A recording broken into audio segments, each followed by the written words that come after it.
2005 में 23 साल की जर्मन लड़की की जिंदगी पर आधारित film the exorcism of Emily Rose release हुई थी। यह फिल्म भी बहुत डरावनी थी और इसने बॉक्स ऑफिस पर भी अच्छा कारोबार किया था। लेकिन क्या आप जानते हैं कि रियल जीवन में एमिली की कहानी फिल्म में दिखाई गई कहानी से कई गुना डरावनी और भयंकर थी। दुनिया के कई लोग भूत पिशाच पर विश्वास करते हैं तो कई लोग इसे महज वहम मानते हैं, मगर यह ऐसी सच्ची कहानी है जिसे सुनकर आपको भी आत्माओं पर यकीन होने लगेगा। यह कहानी इसलिए भी अहम है क्योंकि यह उस देश की है जहां विज्ञान पर, तर्क पर विश्वास किया जाता है, जहां अंधविश्वास की कोई जगह नहीं है। कहानी है एनालिस मिशेल की। उसका जन्म जर्मनी के बवारिया शहर में 21 सितंबर 1952 को हुआ था। परिवार ईसाई धर्म से ताल्लुक रखता था। वे लोग धर्म को लेकर बेहद कट्टर थे। वो ईश्वर को मानते और अपने धर्म का प्रचार करते। परिवार वालों को देखकर एनालिस ने भी यही सोचा था कि वह बड़े होकर अपने धर्म का प्रचार करेगी, मगर किस्मत को कुछ और ही मंजूर था। अनेलिसे की बड़ी बहन मार्था की मौत केवल 8 साल की उम्र में हो गई थी। मार्था की मौत की वजह से अनेलिस की मां उस पर अधिक दबाव डालने लगी। उसे बार बार पवित्र जीवन बिताने की सलाह दी जाती थी और उस पर कड़ी नजर भी रखी जाती है। एनालिस हर हफ्ते चर्च जाती और बाइबल का पाठ करती। यहां तक कि उसने लैटिन भाषा भी सीख ली ताकि वो बाइबल के लैटिन सूत्रों को पढ़ सके। 15 साल के उम्र तक सब कुछ ठीक रहा। एनालिस स्कूल गई और बाद में उसने कॉलेज भी ज्वाइन किया।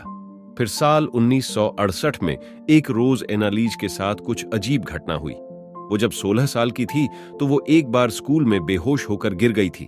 उसके दोस्तों के मुताबिक अनेलिसे कुछ मिनटों के लिए ट्रांस स्टेट में चली गई थी। दरअसल एनालिस के घर वालों के कट्टरपंथी रवैये की वजह से उसकी मानसिक स्थिति खराब रहने लगी थी। जिस दिन वो बेहोश हुई थी उस रात वो अपने शरीर में एक भारी फीलिंग के साथ उठी थी। एनालिस ने अगले दिन उसने स्कूल न जाने का फैसला किया। हालांकि कुछ दिनों के बाद सब कुछ सामान्य हो गया। एक रात जब वो सोई थी, अचानक उसे महसूस हुआ कि कोई उसके सीने में बैठा हुआ है। एनालिस बहुत डर गई, लेकिन उसके माँ बाप ने इसे एक बार की बात मानकर टाल दिया। ठीक साल भर बाद एक रात फिर से एनालिस को लगा कि कोई उसे दबा रहा है। अब की बार उसके माँ बाप उसे डॉक्टर के पास ले गए। डॉक्टर ने कई टेस्ट किए, लेकिन उन्हें कोई दिक्कत नजर नहीं आई। उन्होंने इसे डर का दौरा मानकर उसे घर भेज दिया। अगले कुछ महीनों एनालिस में एक के बाद ऐसे दौरे आए तो डॉक्टर ने उसे दवाई देना शुरू कर दिया। कई साल तक दवाइयां चली, लेकिन एनालिस की हालत में कोई सुधार ना आया। उसे बार बार दौरे आते रहे, बल्कि चीजें और खराब होती गईं। एनालिस के अनुसार सोते हुए उसे बिस्तर में खटखट की आवाज आती थी। उसने अपनी मां को बताया कि कोई उससे कहता है वो नर्क में जाएगी। बकौल एनालिस की मां, एक रोज उन्होंने उसे वर्जिन मेरी की मूर्ति को घूरते हुए देखा। जब वो पलटी तो एनालिस की मां के अनुसार उसकी आंखें एकदम काली थीं। सितंबर 1973 में उसने डॉक्टर को बताया कि उसे शैतानी चेहरे दिखाई दे रहे हैं और उसे ऐसा लग रहा है मानो शैतान उसके अंदर है। वो ये भी कहती कि उसे जले हुए मल की बदबू आ रही है। दवाइयों से उसे अब भी कोई फायदा नहीं हो रहा था। डॉक्टर बता रहे थे कि उसे मिर्गी की बीमारी है। उन्होंने उसे और ताकतवर दवाएं देने का फैसला किया, लेकिन उनसे भी कुछ फायदा न हुआ, बल्कि दिन पर दिन उसका बर्ताव और अजीब होता गया। साल 1975 तक उसने खाना पीना छोड़ दिया था। वो रात भर जागती रहती और कोई मक्खी या मकड़ी दिख जाए तो उसे अपने मुंह में डाल लेती। ईसा मसीह की तस्वीर, क्रॉस या ईसाई धर्म से जुड़ी कोई भी चीज दिखती तो वो उसे तोड़ डालती थी। उसने चर्च जाना भी बंद कर दिया था। वो कहती थी चर्च की जमीन से उसके पांव जलते हैं। उसका वजन आधा हो गया था और उसकी हालत दिन पर दिन बिगड़ती जा रही थी। वह अजीबोगरीब हरकतें करने लगी थी जिसे देखकर परिवार और परेशान हो गए। फिर उन्होंने ये समझ लिया कि उनकी बेटी को कोई बीमारी नहीं है, उसके अंदर किसी भूत प्रेत का वास हो गया है। इसके बाद एनालिस के माता पिता ने सोचा कि इसे चर्च में किसी पादरी को दिखाना चाहिए। उससे पहले उन्होंने एस्ट्रो ओड नाम शख्स को घर बुलाया जो उनकी जान पहचान का था। एस्ट्रो ने देखा कि एनालिस फर्श पर पड़ी हुई है। जैसे ही एनालिस ने एस्ट्रो को देखा तो फर्श पर ही पेशाब कर दिया और उसे चाटने लगी। इसके बाद वह पास पड़े कोयले के टुकड़े को खाने लगी। इस दौरान एस्ट्रो ने नोट किया कि एनालिस के चेहरे पर एक अजीब सी हंसी है। वो न खुलकर हंसती है और न खुलकर रोती है। वह एक ही एक्सप्रेशन देती है, वो भी अजीब सी हल्की सी हंसी का। वह तुरंत समझ गया कि एनालिस के अंदर किसी शैतानी आत्मा का वास है। एस्ट्रो ने एनालिस के माता पिता को सलाह दी एनालिस का झाड़ फूंक, एग्जॉर्सिज्म या तंत्र मंत्र से इलाज करवाना चाहिए। एनालिस के माता पिता ने एस्ट्रो की बात मान ली। इसके बाद 2 पादरियों ने पहली बार एनालिस पर तंत्र मंत्र की क्रिया की। पादरियों ने बताया कि एनालिस के अंदर 1-2 नहीं बल्कि 6 शैतानी आत्माओं का वास है। जैसे ही पहला झाड़ फूंक का काम किया गया, उसके बाद से ही वे 6 शैतानी आत्माएं गुस्सा हो गईं। एनालिस की हालत पहले से और भी ज्यादा खराब हो गई। एनालिस की खराब हालत को देखते हुए दोनों पादरियों ने दोबारा झाड़ फूंक किया, मगर परेशानी ये थी कि एनालिस कभी एक जगह टिक कर नहीं बैठती थी। इससे झाड़ फूंक की क्रिया करने में दिक्कत हो रही थी। इसलिए उन्होंने एनालिस को मोटी मोटी चेन से बांधना शुरू कर दिया ताकि वह एक जगह टिक कर बैठी रहे। कई बार झाड़ फूंक की क्रिया की गई, मगर एनालिस की हालत में जरा भी सुधार नहीं हो रहा था। दोनों पादरियों को इस दौरान एनालिस के शरीर में कब्जा कर चुकी आत्माओं के बारे में पता चल गया था। दोनों पादरियों ने एनालिस के माता पिता को बताया कि उनकी बेटी के अंदर 6 लोगों की आत्माएं रह रही हैं।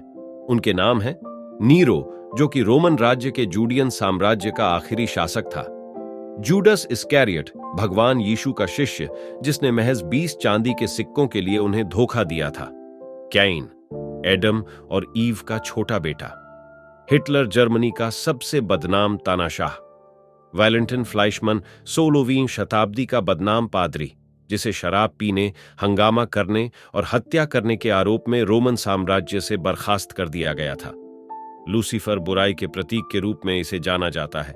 इसे शैतानों का शैतान भी कहा जाता है। बताया जाता है कि जब एनालिस पर झाड़ फूंक की क्रिया की जाती थी तो पादरियों को भी कई बार उन शैतानी आत्माओं से 2-4 होना पड़ता था। ये दोनों झाड़ फूंक की पूरी प्रक्रिया को अक्सर ऑडियो कैसेट में रिकॉर्ड भी करते थे। दोनों को शैतानी आत्माओं के नाम भी इसी तरह पता चला। दरअसल जब वे एनालिस पर झाड़ फूंक कर रहे थे तो उन्होंने उससे पूछा कि तुम्हारे अंदर किसकी आत्माएं हैं। एनालिस ने तब उन 6 लोगों के नाम लिए। एक ऑडियो में एनालिस की ये बात रिकॉर्ड भी हुई थी। इसमें उसकी आवाज भी बेहद डरावनी सुनाई दे रही थी। एनालिस के अंदर शैतानी ताकतें इतनी हावी हो चुकी थीं कि वह अपने माता पिता को भी उठाकर पटक देती, उन्हें नाखूनों से नोच लेती थी। एक समय आया जब कोई भी एनालिस के पास जाने की हिम्मत नहीं दिखा पाता था। सब उससे डरने लगे थे। यहां तक कि एनालिस खुद पर कई बार हमला कर लेती और घायल हो जाती। इसी बीच एनालिस की हालत में थोड़ा सुधार हुआ, मगर ये खुशियां महज कुछ ही दिनों के लिए थीं।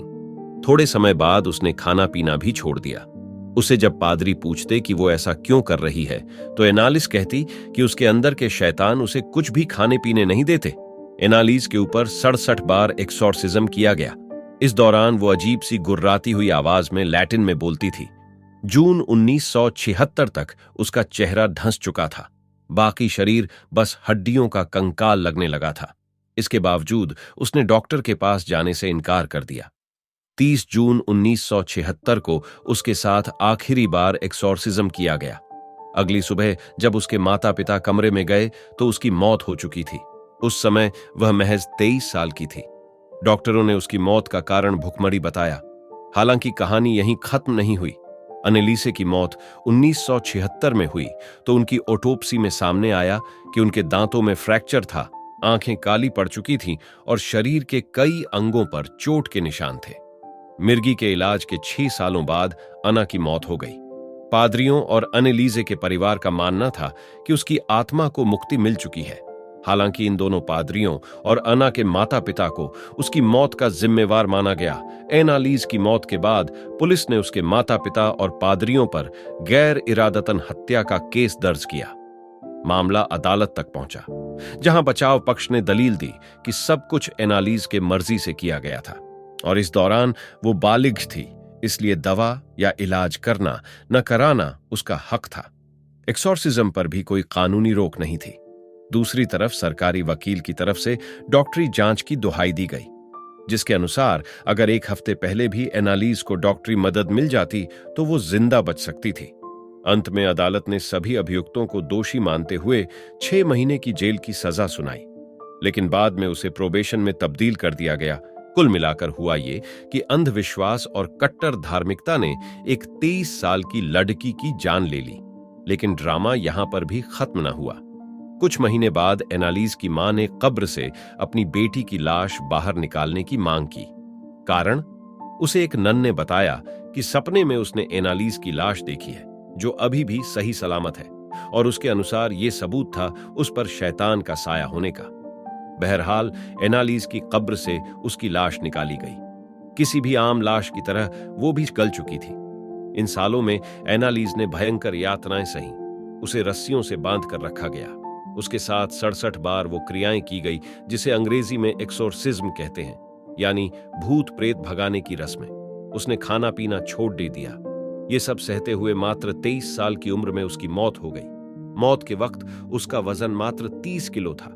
ईसाई धर्म में मान्यता है कि ईसा मसीह इंसानों के पापों के लिए सलीब पर चढ़े थे। ईसाई धर्म को पूरे दिल से मानने वाली एनालिस को भी यही लगता था कि वो दुनिया के पापों की खातिर दर्द सह रही है, ताकि आने वाली पीढ़ी का भला हो सके।